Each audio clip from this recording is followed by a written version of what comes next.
Vicki Norituk lives in Tacoma, Washington, and has been blind since birth. She claims that the only time she's ever seen herself was when she was dead. I was in a very terrible car accident, and I had a skull fracture and a concussion, neck injury, back injury, and leg injury, and I was dead for 4 minutes. As the medical team in the emergency room tried to revive Vicki, she was watching and listening to everything they said. I was up on the ceiling looking down at everything that was happening. I have had no idea what it was like to see, and at first it was foreign and weird and pretty scary. Dr. Jeff Long from Tacoma General Hospital is an expert in out-of-body research and believes Vicki's experience was a near-death experience. At the time, they're clinically dead. They're able to see and hear what's going on in their environment around them while they're not breathing and their heart is absolutely not beating. When I was up on the ceiling, I saw this body down there. I noticed that the hair was waist length like mine, and then I recognized my wedding ring, and I thought, that's my body down there. Some studies suggest that about 18% of people resuscitated after cardiac arrest have had near-death experiences. Okay, so looking at dualist theories, it is this idea, okay, clearly that there is a separate mind and a separate body. And it's just permeated Western thought, hasn't it? I mean, from mainly because of Christianity, because for the last 1400 years, you know, Christianity has permeated an awful lot of the thinking about who we are in the West. And that is clearly that we have a soul and a spirit which can communicate with God and can be judged, and then we have a body which is corruptible, which will decompose, but the spirit and the soul isn't corruptible, and that will live for all eternity. So you have this idea, therefore, that there are two separate substances. You have the substance of the mind and the substance of the body. And this is what Descartes is talking about. At last I have discovered it, thought. This is the one thing that can't be separated from me. So don't forget, Descartes was a Christian, and he believed, yes, that everything could be put down to the evil demon tricking us, apart from thought, apart from the ability to doubt, cogito ergo sum. So the first dualist theory that we're looking at really is substance dualism. And the way it goes like this is that you can divide the body, but you cannot divide the mind. So according to Descartes, human beings consist of two different substances, mind and matter. This is also called Cartesian dualism that you'll see in some textbooks. So you have that phrase, mind over matter. You know, if you're a physicalist or you're a materialist, then it seems a little silly to say mind over matter, because your mind is matter. But for substance dualism, your mind is actually a separate substance that has some form of control, which you don't know how, over the matter. Now, this really comes, we're able to use Leibniz's law. Yep, chocolate biscuits. I mean, you get white chocolate, my favorite biscuits. They are named after a philosopher, so it's legit. So Leibniz's law, it's the indivisibility argument. If two things share all the same properties, there must actually be one thing. But that if one has any property that the other lacks, they must be distinct things. It's really simple, okay? If there is any property, no matter how similar two things are, if one has one thing that is ever so slightly different from the other, then it must be two distinct things. So, for example, in a court of law, the prosecution were trying to prove that Mr. Good is the same person as the murderer. They come with four different, the murderer was left-handed, Mr. Good is left-handed, the murderer was in Peckham on Friday the 13th, Mr. Good was in Peckham on Friday the 13th. The defence were trying to prove that there are different people, that they are different people. And so the murderer was over 6 foot tall, Mr. Good is 5'6". Right, so therefore, Mr. Good cannot be the murderer. Those last two claims are going to be true, no matter if they come up with 1,000 other things in which they're exactly the same. If the murderer was over 6 foot tall and Mr. Good is 5'6", then they have to be two separate things, okay, two distinct things. So we go to back to the indivisibility argument again then. So premise 1, my mind is not divisible. Premise 2, my body is divisible. So conclusion, my mind is not my body. Now this is a valid argument.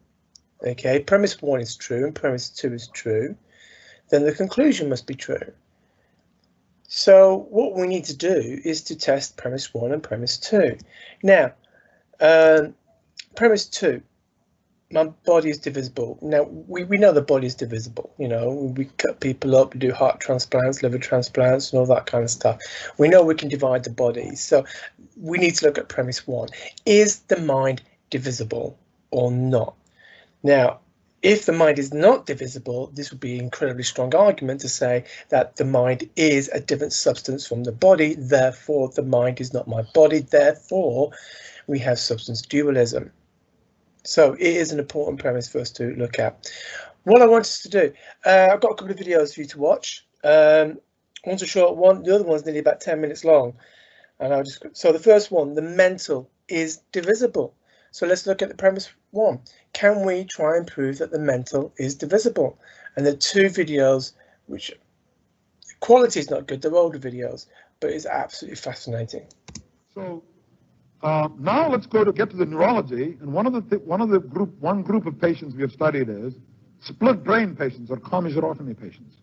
These are people whose corpus callosum has been cut, and anterior commissure and massa intermedia whenever encountered. So essentially we're doing a karate chop right through the head and creating two human beings in one body, in one skull, two spheres of consciousness. Now, many experiments have been done on these people, and I asked myself a very simple question. Okay, you've created two people here. What about their personalities?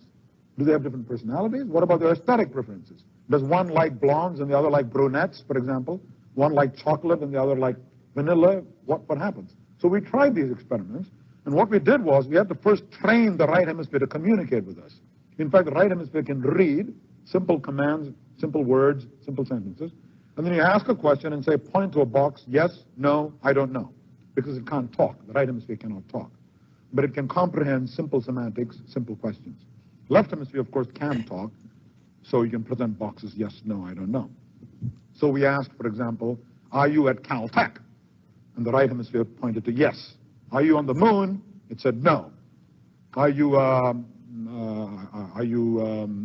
in California? It said yes. Are you asleep? It said no. Then I said, are you a woman? And the patient was male. And he pointed to yes, and then started chuckling and laughing. So at least the right hemisphere has a sense of humor. Okay, so now comes the big question. What if you ask, do you believe in God? So I said, do you believe in God? And the right hemisphere went straight to yes, right? Asked the same question to the left hemisphere, yes, no, I don't know. It went to no, right? So here's a human being whose right hemisphere is an atheist, and left hemisphere, on the other hand, believes in God. And this finding should have sent a tsunami through the theological community, but barely produced a ripple, because it raises all kinds of profound theological questions. If this person dies, what happens? Does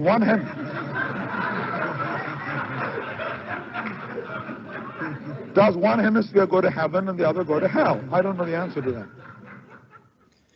Okay, so we're going to look at another example of a sever corpus callosum, which is what he was talking about. And it will give a little bit more diagram in this particular one about exactly what's happened. But there are connections between the left and the right hemisphere. And people this person is going to be in the next video has had epilepsy, and what they did, they severed those connections between the left and the right brain. So there's one example, there's one piece of evidence that we can look at and say, actually, the mind can be divisible. So this is again, this is an old video, but it's very, very good.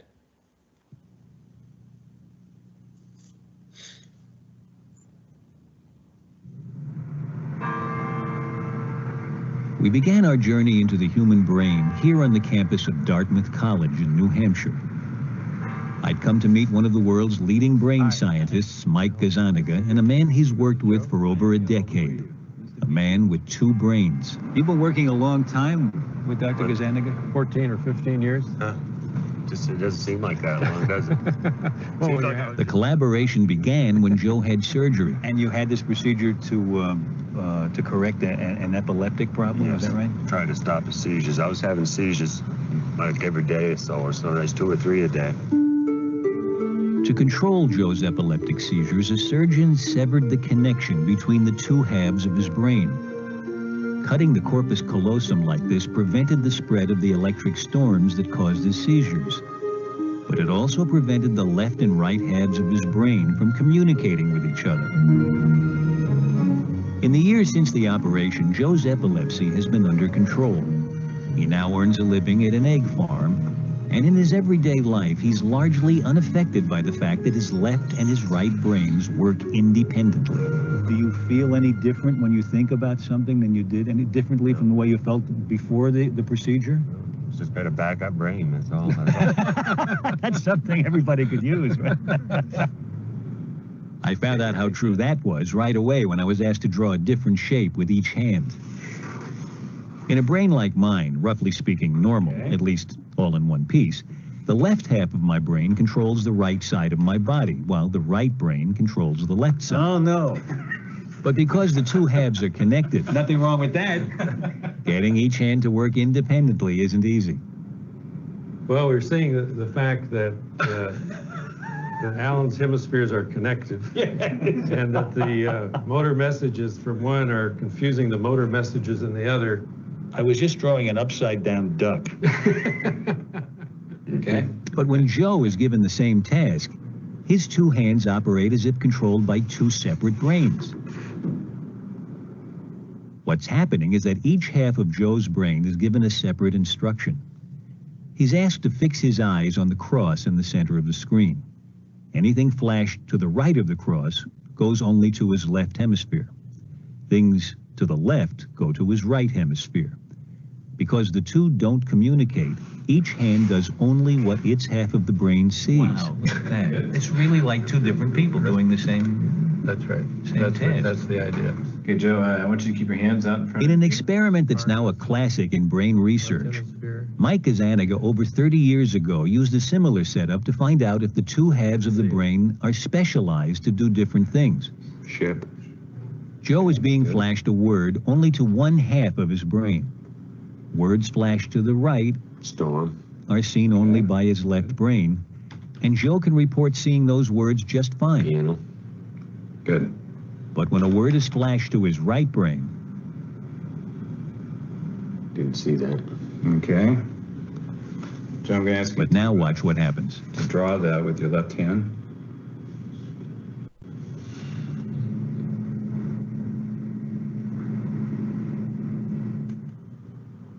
You're gonna be lost. Why don't you try drawing another picture of it over here, if that will help you.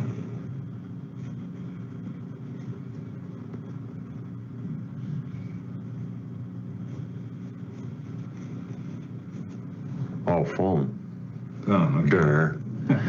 It's almost as though somebody has given him a secret communication. That's And right. now he knows that it's a telephone. But up until then, he was blind to it. Exactly. When Gazzaniga first did this experiment, it instantly proved that the ability to speak resides almost exclusively in the left hemisphere. Not until he sees what his right brain is drawing is Joe able to name He it. said church, didn't After looking at the picture. he? But he had to figure it out about as long as we did. That's really interesting. It's a picture here of somebody communicating almost with another person. The communication is not occurring inside the head, it's occurring out on the piece of paper. Yeah. Blob. Really don't know. You want to draw a little bit more? So far, Joe has been seeing only one word. Cat. That's a Things cat get sound. even stranger when he's flashed two words, each to only one half of his brain. The right hemisphere saw toad. Yeah. And so his left hand draws a toad. So there's the toad. Oh, it's a toad. Right. And this time I was able to guess what was coming. Will they put a little three-legged stool in there later, or what? Joe's speaking left brain saw a stool. Saying the word lets the hand that's controlled by his right brain in on the secret. That's great. That's really interesting. And if he had seen that with the corpus callosum intact, he would have drawn a toadstool. Right. Not a toad and a stool. Right, exactly the point. I've been doing this for 35 years. Yeah.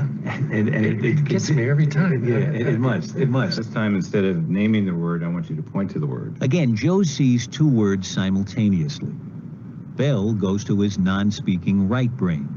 Music to his speaking left brain. When asked to point to a picture of what he saw, he chooses Bell. But when asked why... Okay, why'd you pick that one? Music. Music? And when asked to explain... There was music and bell, and those few minutes ago, last time I heard any music was coming from the bells out here. Banging away. So the bell's outside here? So, look, good enough answer to me.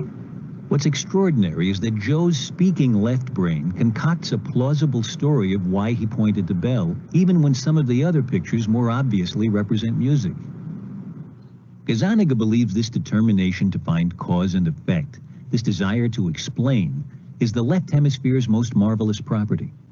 One of the unique things to the human brain is this need to interpret why two events occurred.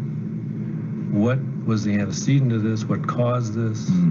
And if you can imagine that a species like us that has that little chip in its brain that asks those questions is going to survive rather well, because it's going to figure out more about the nature of the world than a species that doesn't have that. Okay, Joe, I want you to keep your hand... But as I was about to discover, the right brain has a very useful survival skill all its own. What do you think will happen here? So for you, we're doing a live experiment. Never done it before.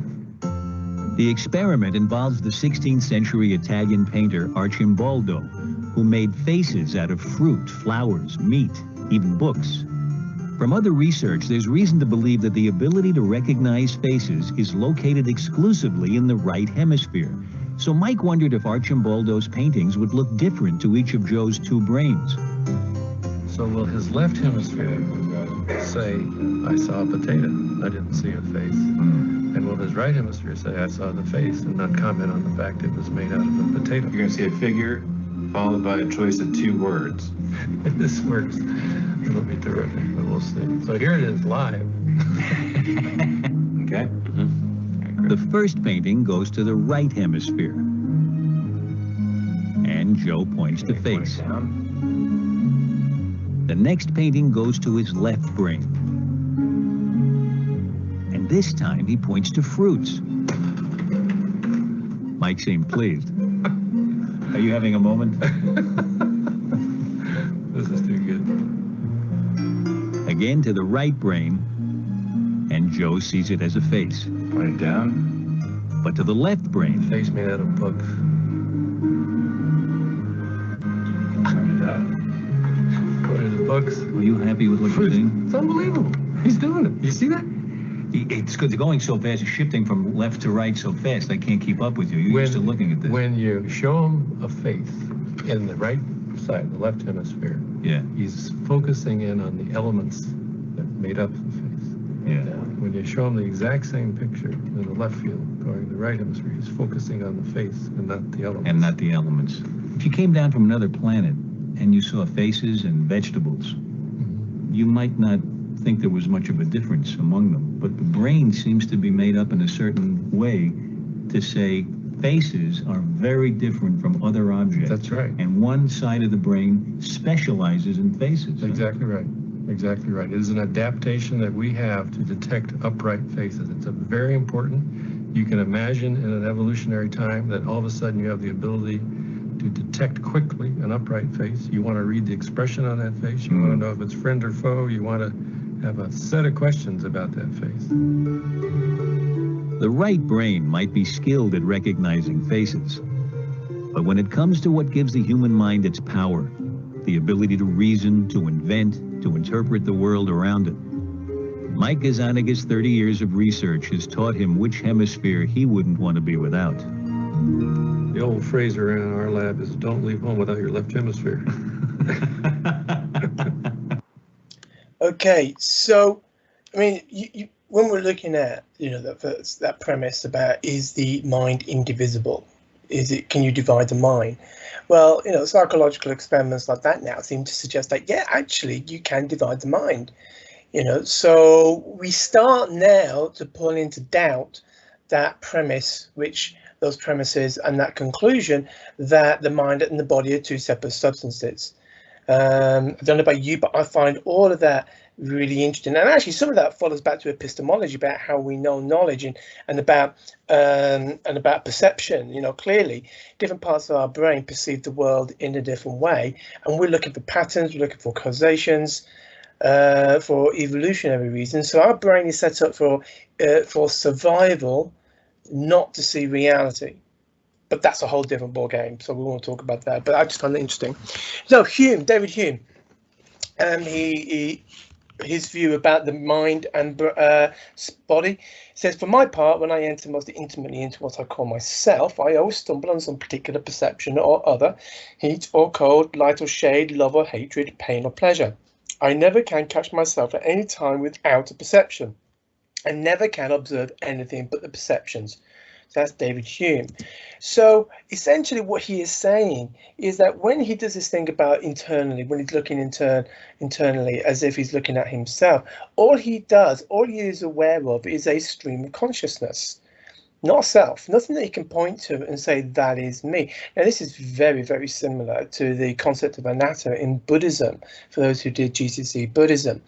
And so again, so this questions then really, is there actually such a thing as self-mind in the first place? So maybe the mind isn't something separate. It is just a stream of consciousness. And when you look at meditation in Buddhism, one of the first things you have to do once you've gone through the breathing techniques is to concentrate on all that stream of consciousness that comes through your brain and trying to be in the moment. And so it's a very powerful argument that Hume has. Try it, you know, find somewhere quiet, sit down, you know, and try and focus on yourself, on what you call yourself. And you'll probably be sitting there not being able to identify yourself, but you could identify a stream of consciousness, a stream of ideas.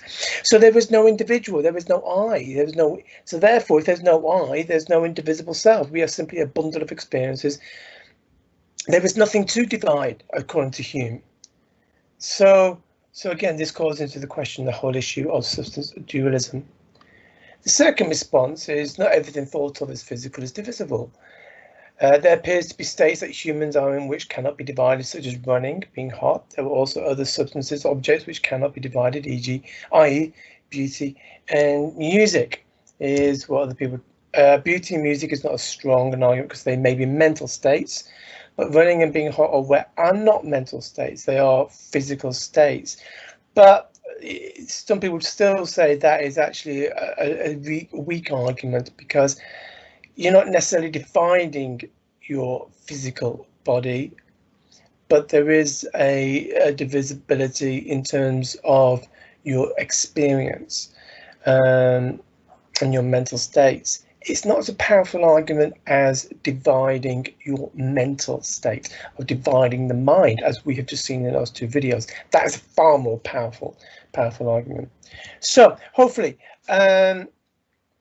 looking at substance dualism, Descartes, you know, I think therefore I am. The mind is a separate substance from the body, it is indivisible. We looked at actually a couple of psychological experiments which challenges the idea that the mind is indivisible. David Hume talked about there's no such thing as a mind anyway. It's just a stream of consciousness. There is no I, like Buddhism, you know, so if there is no I, there's nothing there to divide anyway. And then you have the second response about dividing physical states, which is not as powerful argument as the dividing mental states. Okay then.